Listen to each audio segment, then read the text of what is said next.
26 अगस्त को नारंगी क्षेत्र रमाबाई अपार्टमेंट का चौथा मंजिला स्लैब गिरने के बाद पूरे विरार शहर में मातम का माहौल छा गया था। इस भीषण हादसे ने कई परिवारों को बेघर कर दिया।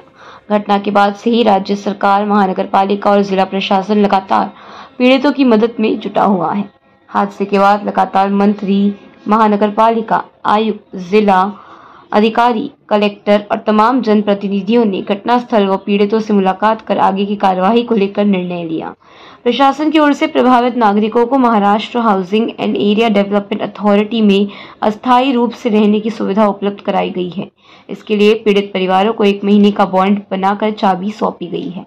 आर्थिक मदद के तौर पर मुख्यमंत्री 5 लाख मुआवजा और खासदार राजेंद्र गावित की ओर से 20,000, विधायक राजन नाइक की ओर से 20,000 और मनपा आयुक्त की ओर से भी 20,000 के चेक प्रदान किए गए। फिलहाल प्रभावित परिवारों को महाड़ा में शिफ्ट कर दिया गया है और जब तक नई इमारत का निर्माण नहीं होता तब तक इन्हें वहीं रहने की अनुमति दी गई है। इस संबंध में खासदार राजेंद्र गावित ने जानकारी देते हुए कहा कि प्रशासन हर संभव मदद करने के लिए प्रतिबद्ध है। फिलहाल परिवारों को सुरक्षित ठिकाना उपलब्ध कराया गया है और आगे के लिए भी ठोस कार्रवाई किए जाएंगे। ये कदम हादसे से पीड़ित नागरिकों को राहत देने और उन्हें पुनर्वास की प्रक्रिया में सहयोग प्रदान करने की दिशा में महत्वपूर्ण माना जा रहा है। Bureau report, VRS news.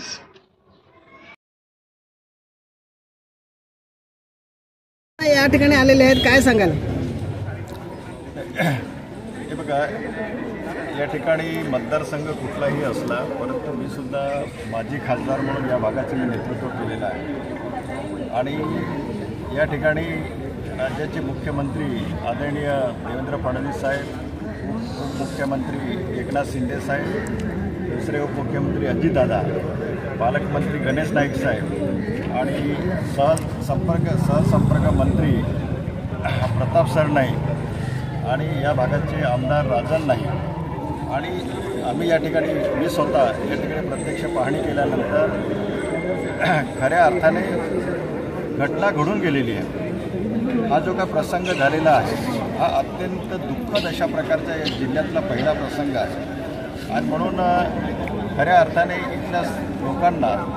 सरकार हे अत्यंत संवेदनशील आहे आणि या सरकारच्या माध्यमातून या ठिकाणी एक म्हाडाच्या माध्यमातून 60 लोक आहे, 60 जे बेघर कुटुंब आहे, जे निर्वासित कुटुंब आहे,